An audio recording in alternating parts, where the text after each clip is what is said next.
Дэлхийд гайхагдсан Монгол өв соёл уламжлалт ардын дуу хоорой хойч үедээ өвлөлөн үлдээх зорилгоор Монгол ардын богино дуу, Монгол ардын хүртээн дуу, Монгол ардын бүжиг, Монгол ардын хөгжим, уран нугаралт, ардын аман зохиол, ерөөл магтаал, хөөмий туйл, хархираа, эсгэрээ, ташилт дайралцаа зэрэг Монгол ардын язгуур урлагийн төрлүүдээр ерөнхий боловсролын сургуулийн бүх ангийн сурагчдын дунд дорнодын хүүхдүүд 2025 наадмыг зохион байгуулах гэж байна.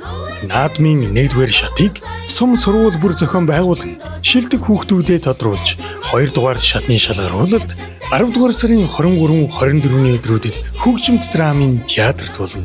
Оролцогчдын мэдүүлгийг сургалтын төвүүдээс албажуулан 10 дугаар сарын 20-ны дотор хүлээн авна.